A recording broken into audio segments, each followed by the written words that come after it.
Hello everyone, thank you for coming out tonight. My name is Rebecca Worster. I'm the planning coordinator for the county's Planning and Development Department as well as for the Partnership for Economic Growth. I want to thank everyone for coming out on a rainy night. This is a really important effort for local waterfront revitalization planning for our 10 municipalities on Lake Erie and Chautauqua County. So I applaud you all for coming out and giving some input tonight. This effort has been one that's been a long time coming. Really, it was efforts that were established to try to adopt an LWRP for our 10 Lake Erie communities, almost 30 years in the making, if you want to really look back at it. 1990s was the first talks of implementing a LWRP for all 10 municipalities. And, it's a project that's really near and dear to my heart.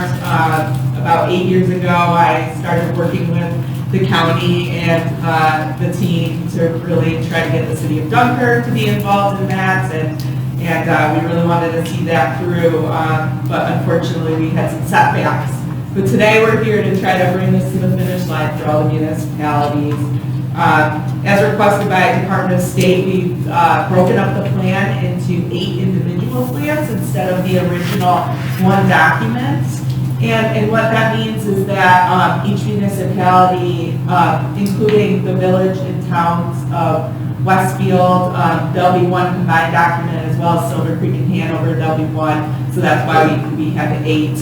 Are really charged with creating an identity for your waterfront, thinking about projects, thinking about future development opportunities, future conservation opportunities,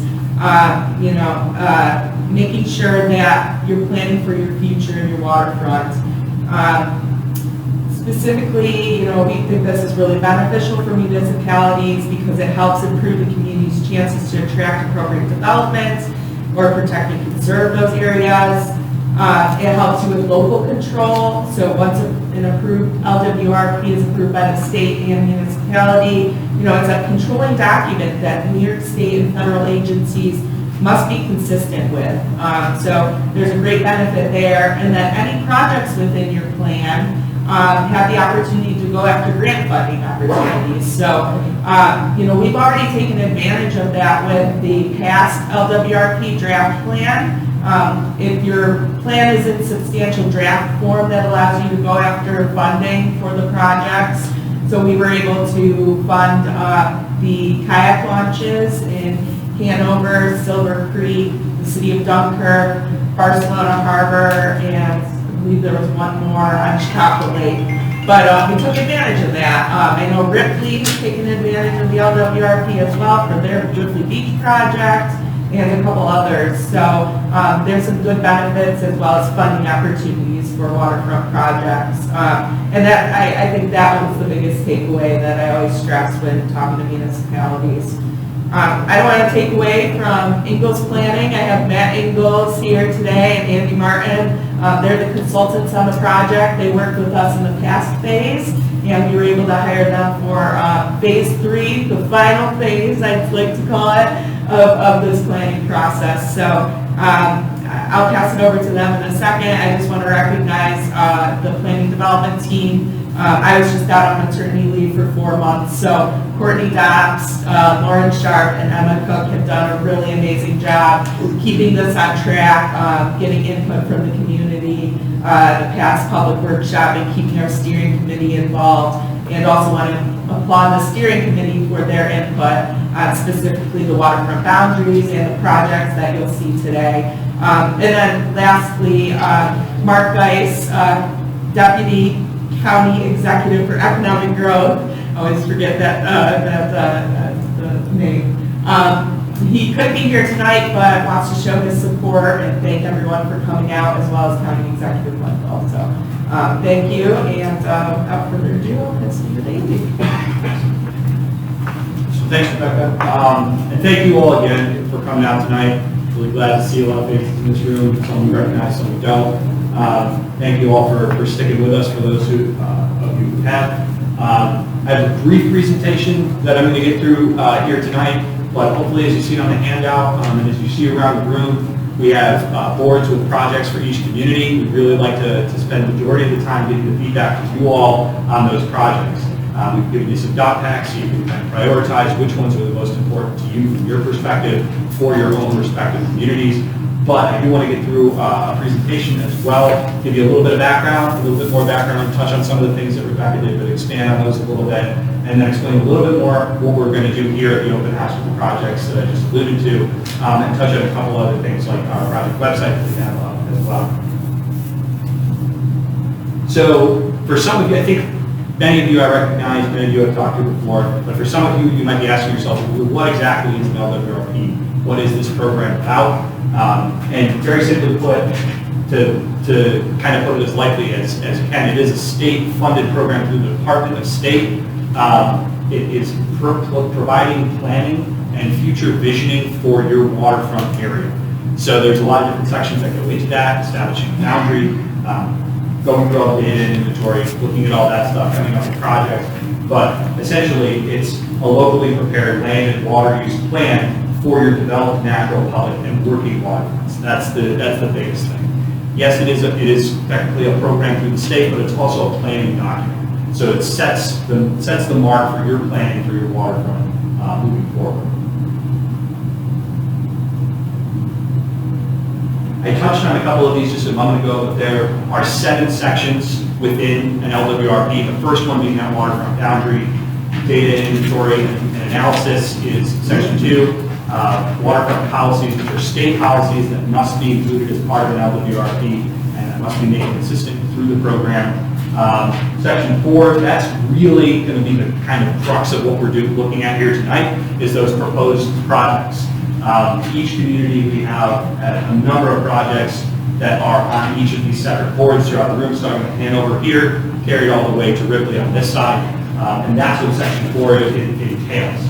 Beyond that, section 5, which we have not gotten to the point where we're drafting yet, that is techniques for local implementation. So essentially, not only, this is great, you have these projects, you have this moving forward, this idea, this plan for the waterfront, how is it going to be implemented at the local level, most importantly. And that's that section 5, and then you finish with section 6 and 7, which are a little bit more boilerplate language, they're pretty standard DOS language.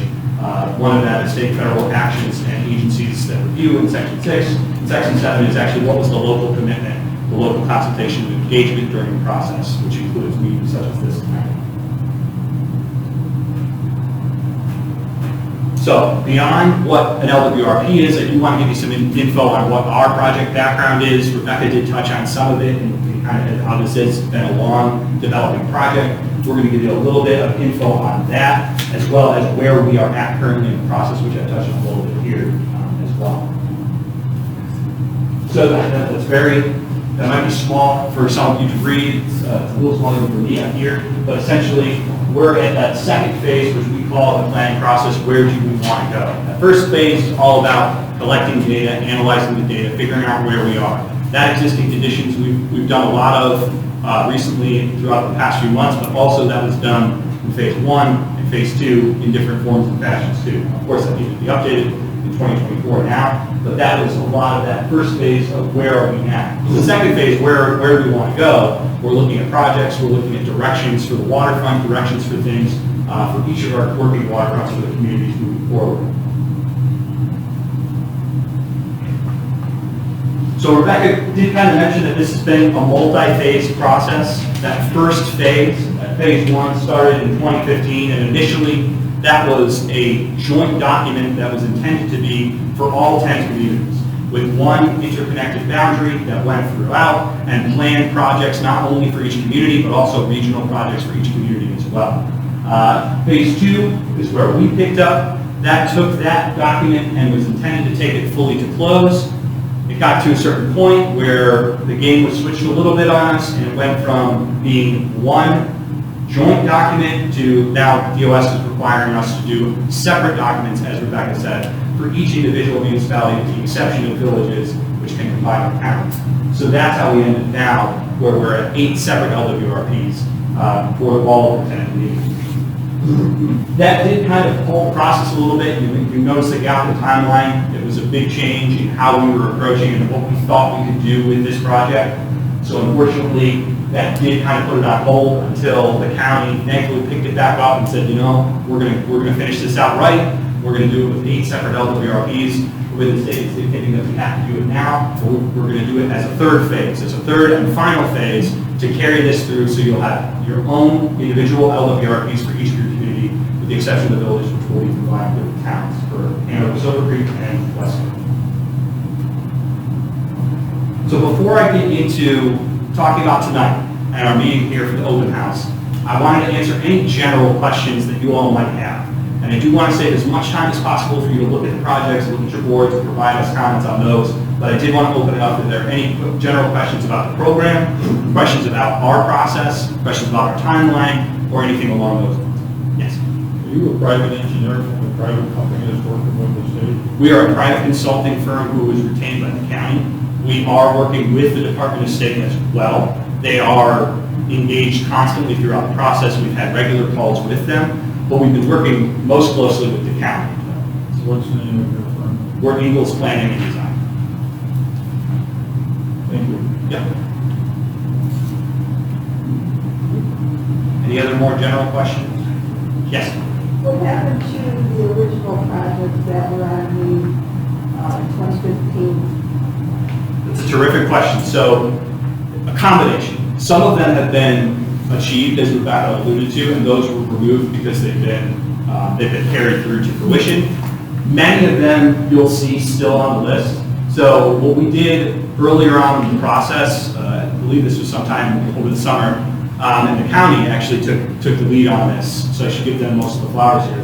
They met with each of the individual communities and went through this project list from phase 2, phase 1, and phase 2, and asked simple questions. What is still relevant for these projects? What has been completed? What is no longer relevant and can be removed? And we've ended up with the projects that we now have here today. So you'll see some familiar ones if you recall from back then. You might be missing some, but they fall into a couple of categories. Number one, they're no longer relevant, or number two, they've already been completed. That's a great question. Yes. You've listed of proposed projects. Can we get them anywhere besides here? So they're not online yet. They will be. We have a project website, and I'm going to get to that a little bit later in the presentation. Once we get the feedback and we have the prioritized projects, we can kind of see what the highest priority projects are. We'll have a little bit more data on them, and there might be a couple of new projects that come out of this too. We definitely recognize that. But at that point, we're very likely to put these up on the website. Not very likely, it will happen. It's just a matter of when. So yeah, they'll be available for more. One thing I didn't note is that a part of this process, there's a steering committee. Each municipality is represented with 2 representatives that sit on that steering committee, one specific person and then one alternate person if that person can't make it. So they've been engaged through this process and have vetted these projects as well. And then, like Andy mentioned tonight, you'll be seeing those lists. That list isn't, set in stone. That's why we're here tonight, to gain your input. We might be missing some projects on the list, or you might say, that doesn't make sense. Why are we including that? So I jumped in the gun. Yeah, no, that's totally fine. But just wanted to bring up the steering committee real quick.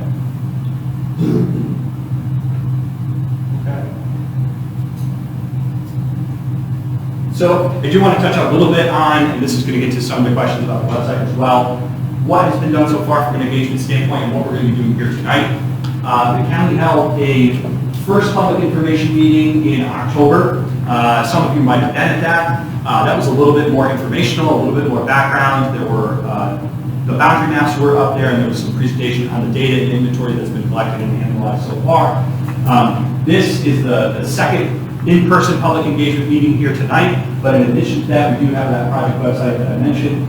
That's going to be continually updated throughout the process with draft materials, some meeting summaries. We're going to be putting upcoming events. So if you've been following the website, you know that we did have the date for the first meeting.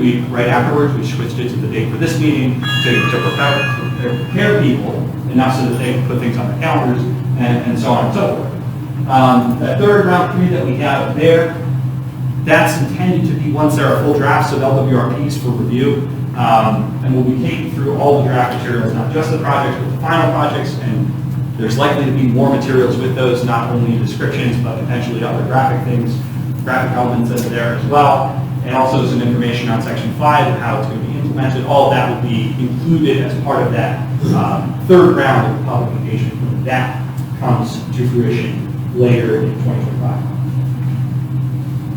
So as far as tonight, you've heard me use the term open house. We're going to be moving around, having discussions one-on-one, one-on-two, one-on-three, couple groups with anybody, answering questions about the projects, answering questions about ideas that you might have, things that you might be thinking about. But we like to keep it pretty informal so that you can really kind of go at your own pace. And if you have any questions, we're going to be floating around for each of the communities, for each of the stations. Section 4, as I mentioned, that's the LWRP, that's the section of the LWRP that does contain these projects, so that's currently where we are tonight, as I mentioned earlier.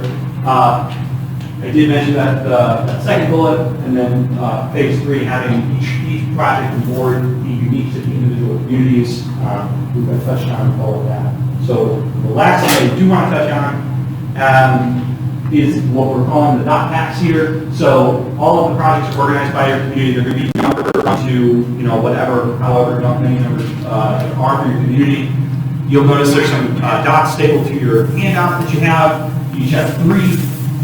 We're asking you to look at the projects for your respective community and determine which of those projects are most important to you. So from that, you take the dots, you say, I really like this project, I'm going to put a dot here.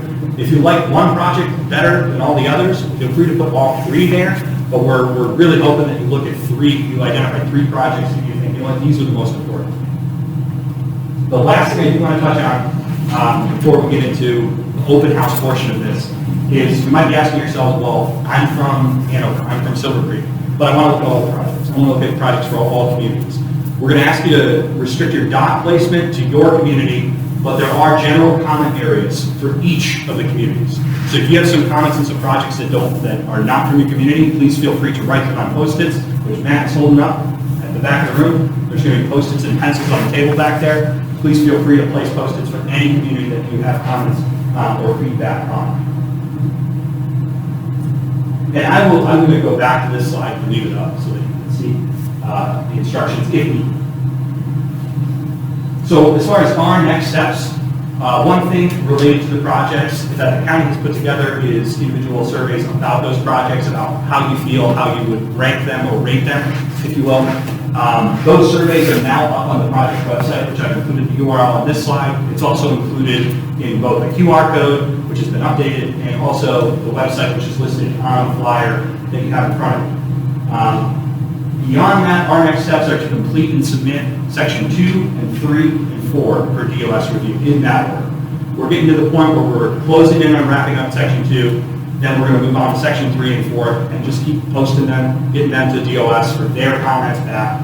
And at that point, once we get comments back from them and we've implemented them, we'll be getting to the point in that round 3 of engagement where we're looking for review from the public as well for all of those sections of the LWRP. Does anybody have any questions on the open house before we jump into it? Who would make the decision on going kind of far down the road? You said in spring 2025, it would feel like 60-day review. The projects that are proposed, who would make an ultimate decision on what projects go forward and in what communities? On what individual projects we go forward? Correct. That's a good question. The committee that's representative of each community. The committee would make the decision on the project going forward, but he mentioned 60-day review. I don't think there would be any, the projects are the community's projects, and the committee would determine if those projects are moving forward. Maybe talk about the adoption. Maybe that's. And also the resolution that needs to be passed at the public hearing to accept the LWRP before it can go to 60-day review. So that's a good point. I think when we're talking about the adoption process, there is a resolution that needs to be passed at the local level to accept the LWRP before it goes into what is known as the 60-day review process. And that's where it goes to the state and all of those agencies for their review of the LWRP. But before that, the acceptance of the LWRP has to be done at the local level by passing a resolution. As far as individual projects, like I mentioned before, that is up to the communities and the committee themselves as to what we want to include and what you guys don't want. So why did this relatively go before the town board? Communities? Yes, at that point in the process, farther down the road, that is what I'm talking. Yes, correct. All right, thank you.